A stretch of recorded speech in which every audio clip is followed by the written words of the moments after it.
Hello, John in Urbandale, Iowa. Matthew here with FreePrescriptionLenses.com, and I'm going to show you how I cut prescription lenses with an anti-glare coating for your new RayBan 5228 color 5405 in the 53 eye size.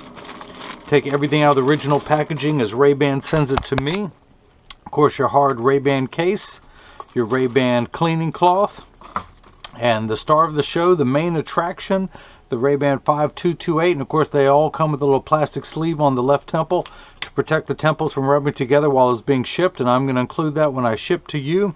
But this is the color 5405, which is the matte black with the textured camouflage on the inside that says RayBan and small print all the way around it. So let's go ahead and begin. I'm going to pop out your original demo lenses, one of which that says RayBan. Put these on the counter. And I'm going to put your frame into the tracing element of my edger and hit start. Now a little stylus is going to pop up and it's going to go around and trace the inside of the right side of the frame before doing the same thing on the left.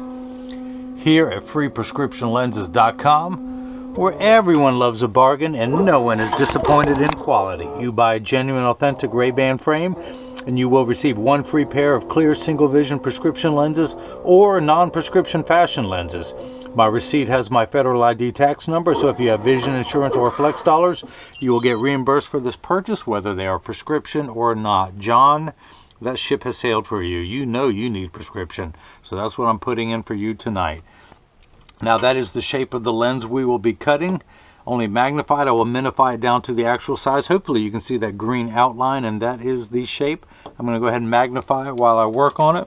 Now your pupillary distance for your right eye is 28.5. My computer starts at 32.5, so I'm going to hit the minus. It's going to go down in 0.5 millimeter increments till we get to 28.5. I want to raise the optical center up in this frame for how plastics fit. And let's come down here and we're going to get your lenses prepped. I better bring your prescription with me. Let's see, I'm going to spin the axis. Your prescription reads -3, -150 at 165. -3, -150 at 165. Let me turn the axis wheel to my Marco 101 lensometer. Let me zero it out and make sure that everything is dialed in perfectly. I'm going to put the power drum on -3, -3, -3. The trifecta of -3s. I'm going to take the lens out of the protective sleeve. Put it in, rotate it until the sphere power comes in clearly. Find the optical center of the lens. Clamp it down. Check your astigmatism correction. All looks good there. And then I'm going to place 3 dots on your lenses. A third one never wants to be shown. I'm going to darken that for us. And I'm going to label this one R for right. Now I'm going to do the same thing for the left lens. -275, -2 at 180.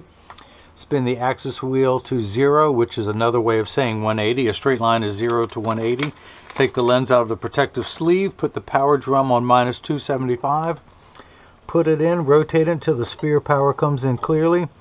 Find the optical center of your lens. Come on, center. Optical center. Double check everything. Make sure it's all lined up. Then I'm going to put the 3 dots on your lenses. Come on, third dot. They never make you proud when you want. I'm going to mark this one L, which means not right. And for those of you who missed any of that, let me recap. Oh, that's my worst joke I'll be telling of the night. I'm just kidding. I'm sure I'm going to have much worse jokes than that. So I'm going to take your right lens, put it onto the platform. Now this is a block. It makes cool Monty Python Holy Grail sounds. Message for you, sir. No, okay, so this is a block. I like to call them Jenny from the block. I need to attach this to your lens while it is cutting. So I need a double-sided adhesive sticker, which I keep up here above my head. The black side is the sticky side. I'm going to stick that onto the first block. Stick this onto the second one. Now on the back is a little silver button. That's a magnet. It's going to do its job twice tonight. The first time it's going to hold it in place in the arm. I'm going to pull the paperweight now to make that side sticky. I'm going to line up this magnet with that magnet there in the arm, so that's going to hold it in place. Now the reason I put those 3 dots on there, it tells me that it's oriented in there just perfectly. So where's my stylus? Here it is. The blue cross is the geometric center of the frame. If we were to measure vertically and horizontally, we would come dead center. Your eye is just inset from that, and I've raised it up. And I'm going to put that dot in the center, line this one up to tell me that it's straight. And now I'm going to hit this button and the arm's going to come down and place the block onto the right lens. Let's do the same thing for the left lens. Now this has been mirrored over to 28.5, however your pupillary distance for your left eye is 30. So I'm going to hit the plus sign until we go up to 30, same optical center height. And get everything laid out. Let me move the styluses so that I can see those 3 dots. This does move, it comes out entirely, but it does rotate so I can see what I'm doing. So I'm going to place that there. Your optical center, those tell me they're both lined up and that they're straight. I'm going to make sure they are straight. Hit that button and now the block's going to come down, and no, it's not, because I did not put the block on there. Pay attention, pay attention. All right, let's go back to plan B. Let's pull this back up. And let's go back over to the left lens. Get everything lined back up again. And hit the button. Now the block's going to come down and be placed onto the left lens. And you get to see something tonight. I'm not going to do the right lens on purpose. You do everything in pairs. But this is the edger. This is what cost $40,000. It weighs 200 pounds. I recommend everyone go out, buy their own, put it on your kitchen counter, and then you won't need this guy anymore to cut lenses for you. But the actual cutting wheel is over here on the far right. It's going to act like a heavy grit sandpaper to grind away the lens material until it's the final size. This wheel in the center with that channel, that little valley, that's what's going to cut the V-shaped bevel into the lens, so it fits inside the bevel of the frame. So I'm going to go ahead and let the magnet do its job a second time. It's going to hold it in place into the chuck, or as I like to call it, the Charles, because I don't know the machine well enough to call it chuck. I'm going to wake up the computer. Yes, see it. That's the special thing you're going to see in this video. Only the left eye has been blocked. I know that. I forgot to do it the first time. It prompts me that I haven't done the right eye, but I did the right eye the first time around. So these are polycarbonate lenses. If they were plastic, high index plastic, or Trivex, I would select that, but these are polycarb. I'm going to stay on that. I do not want to polish the edge of the lens. I do not want to put a bevel on the front surface, the convex surface of the lens. I only want to put a safety bevel on the rear concave surface of the lens. And that concludes your vocabulary lesson of the day. I'm going to hit the green arrow, which is start in every language. The door closes, the clamp shuts, and then the lens is going to be traced by 2 white styluses, making sure it's large enough to fit into the frame. You can see as it's going around, making sure it's large enough. And then the other thing, measure twice, cut once. It's measuring the thickness of the lens at every point to know exactly and precisely where to place the bevel, so you have the least amount of edge thickness showing, giving you the best cosmetic look possible. Now if you see light flickering in the background, that is water to catch the optical sawdust as it comes off of the lens after it touches the cutting wheel. Polycarbonate lenses cut dry, where plastic, high index plastic, and Trivex all cut wet. Water will kick in and start spraying on the lens for the last 20 seconds of the cutting cycle, just to wash away any optical debris that you see as it begins to start on the lens. That's optical debris going around. Round and round it goes. When it falls off, nobody knows. So your lenses are made out of polycarb. Polycarb is 40% thinner and lighter than regular plastic. They are virtually unbreakable. They are bulletproof up to 22 caliber and have both UVA and UVB protection built into the lens. We know what the sun's harmful ultraviolet rays can do to your skin, where your eyes are 8 times more sensitive than your skin, so you have permanent sunscreen for your eyes, unlike the lotions, creams, and sprays that need to be reapplied every couple hours when you're in direct exposure to the sun there in Urbandale, Iowa. This is permanent and never needs to be reapplied. Now, the other nice thing about your lenses, where are those packets? As I mentioned, your lenses are made out of polycarbonate, but they're also aspheric. Aspheric simply means not spherical. A spherical lens is much flatter, so your lenses are thinner and lighter, but this front curvature is flatter to fit in today's flatter curvature frames. So when you buy lenses from someone online, they charge you for the prescription, which is no bueno. And then if you want to upgrade to the thinner, lighter weight, unbreakable, bulletproof lenses with UVA and UVB protection, they charge you an upgrade fee for that, which again is double no bueno. And then if you want the aspheric flatter curvature lenses, they charge you a third fee for that, which is triple no bueno. You get all that for free simply just by buying a frame from me. Now you also have the anti-glare coating. It goes by the initials AR, which means anti-reflective. Let me grab a lens without it. Anti-glare is 3 features in one. The first feature is that it eliminates glare when driving at night, particularly driving at night in the rain, but also from street lights, stoplights, computer screens, overhead fluorescent lights and such. So the second feature is an anti-reflection lens. That's why it has the initials ARC, anti-reflective coating. So when someone's looking at you, they're not looking at their reflection in your eyes. They see just your eyes, so it makes for much better eye contact. Plus, if someone takes a picture with a flash, or if you take a selfie, you don't see the flash lit up in your lens. You see just your eyes. Now, the third feature that I like, which is the practical side, we've gone through the beneficial and the cosmetic.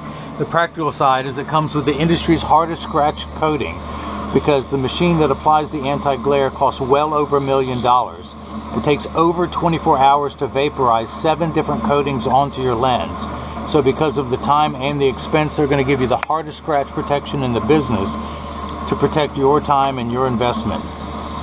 Now, water has begun spraying on the lens. It does that for the last 20 seconds of the cutting cycle, as I mentioned, to wash away any optical debris. Hopefully, I still have to remove some manually, but it tells me it's getting near the end of the cycle. Now, in just a moment, you will see an arm or a lever come out. At the end of that lever is a spinning wheel, something you would find at the end of a Dremel tool. That's what's applying the safety bevel to the rear surface of the lens. Should any of this lens protrude out of the back surface of the frame and come in contact with the cheek, it will be smooth, but you should not have any edge thickness whatsoever with your prescription in this frame. Minimal, if any. Now, I will open this door with my mind. Concentrate, concentrate. How about that? I can do other things with my mind. I can melt ice with my mind. I can. I just have to stare at it for a couple hours, but I can do it. Okay. So there, you still have a little bit of optical debris on your lens, the Schwarf. You can see as I pick it off. Ooh, here's a good piece. Here's a good piece. Look at that. See that against the background there? So I'm going to scrape it all off and put it onto the edge here, and I'm going to collect it neatly into one pile. And then once it's in one pile, I wipe it off on the floor. So let's see if the lens fits in the frame first time around. I'm going to tuck it into the outside corner, push down at the nose, and it does not want to go. I'm not going to force it. I'm going to take it down 1/10 of a millimeter, and I'm going to put it back in and hit retouch. The old carpenter saying, measured. You could always cut more off, you can never add it back on, so I start a little bit large and work my way down. I do not want to force the lens into the frame. If I did, it would cause your frame to stretch, or what we in the business say roll. If you can imagine your frame being like a gutter, if the lens were too large, it would force the bottom of the frame to roll outwards and give you a terrible cosmetic look and shorten the lifespan of the frame. So, since I am a perfectionist, I cut every pair of lenses that get shipped worldwide. I'm going to make sure it's the correct size before I ship to you. It does add a minute or two onto the length of the video. I apologize, but I do not apologize for giving you a premium product. This is how I make premium the new standard. The right lens always takes a little bit longer once we have the size down. The left lens, I can just duplicate the size and it'll go a little bit quicker.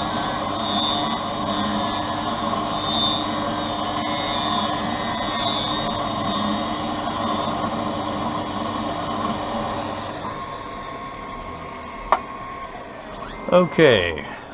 Alright, John, now I want you to open the door this time. Concentrate, John. Concentrate. Hey, pretty good. Your first day on the job and you did it. Let me dry the lens off. Or did you use your telekinesis? Tell you what, everyone out there who believes in telekinesis, raise my hand. What? What? It's working. Okay, that must be real. That's very scientific there. The proof is in the pudding. And actually, once the proof is in the pudding, it goes right to the waistline. Okay, so let's go ahead and see if we can mount the lens this time. Again, tuck it in at the outside corner first. Using the thumbs, press down at the nose. Now it snaps in easily.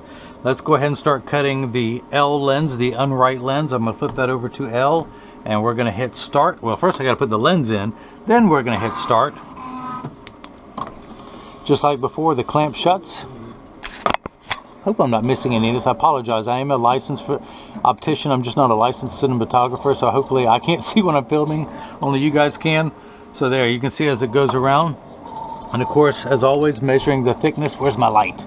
Measuring the thickness of the lens at every point to know exactly where to place the bevel, so you have the least amount of edge thickness showing, of which you have none. How about that?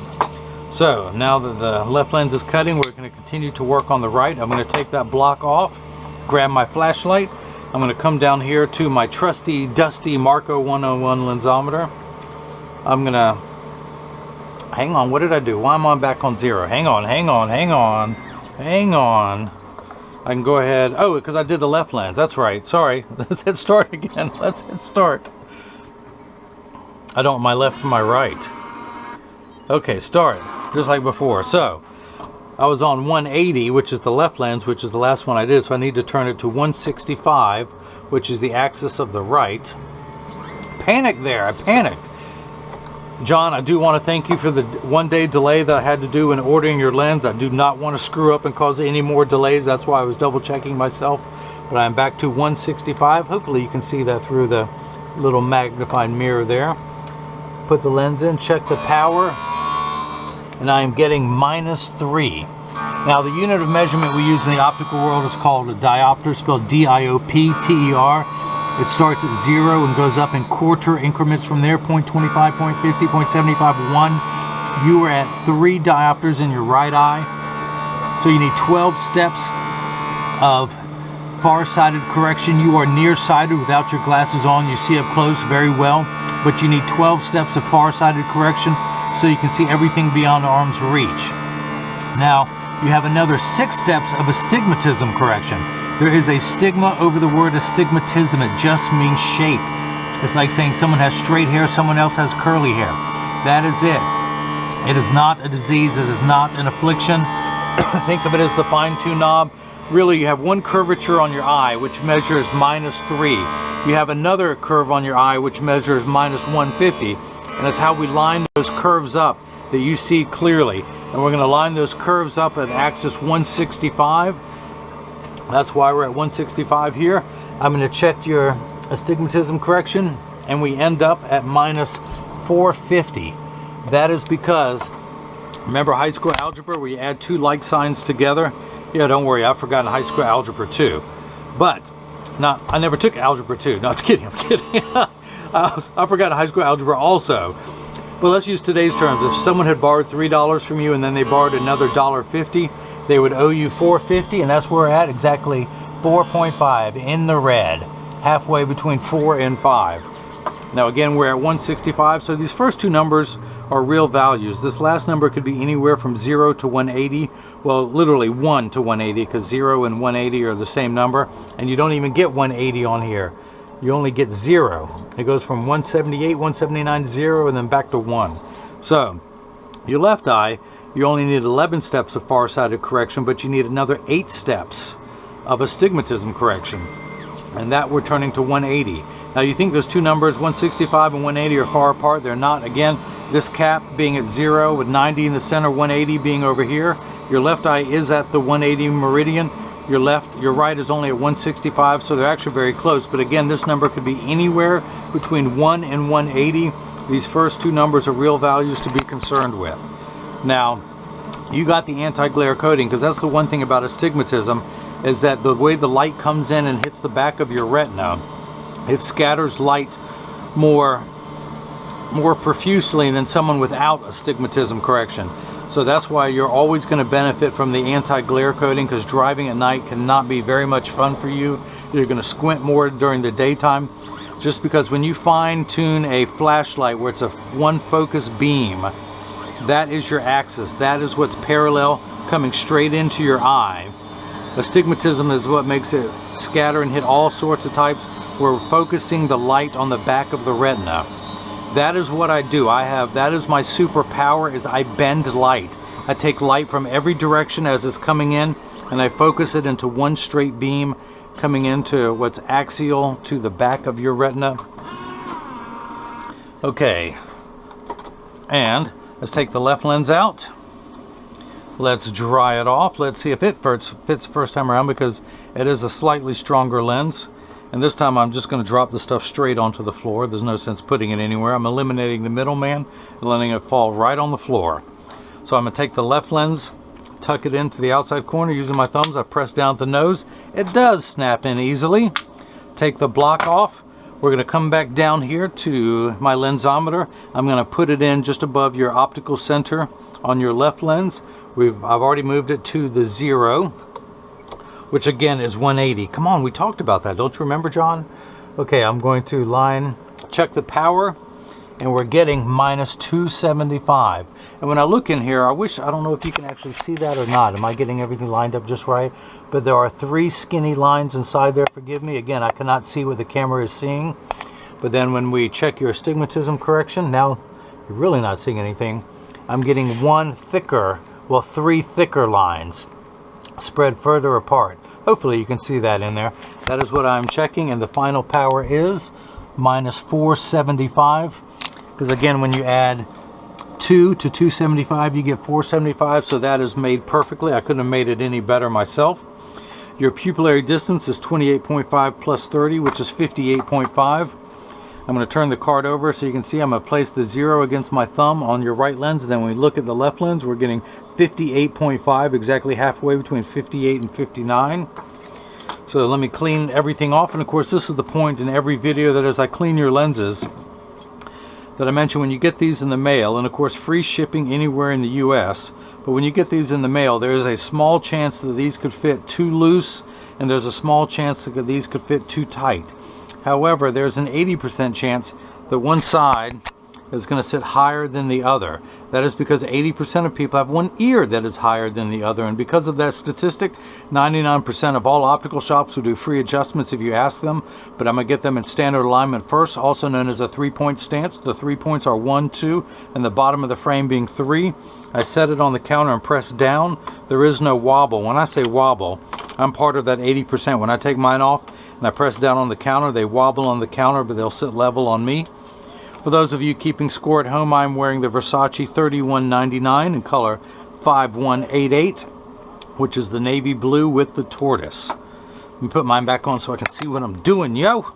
Alright, flip this over, press down, there is no wobble. I close each temple to make sure they overlap perfectly, and they do, and they're not askew in any way like that. So you do have the spring hinges on here. Check the tension on each one of those. That's good. So this is what your lenses look like when they're done, and of course you are farsighted, so the reason why you have a minus sign here is that your lenses minify. You can look at the letters here, and when I place your lenses above that, it minifies the letters. Because when you actually look at things, everything without your glasses on is much too large. So your lenses minify down to the correct size, and then that second curvature takes away the fuzzy edges. So that's that. If anyone has any questions, just contact me at freeprescriptionlenses@gmail.com, or simply click the contact me button on the website. John in Urbandale, Iowa. I hope you enjoyed watching as I cut prescription lenses with an anti-reflective coating for your RayBan 5228 in color 5405 and the 53 eye size, and hopefully everyone else got the chance to see how I bring that love and feeling back to glasses. Thank you.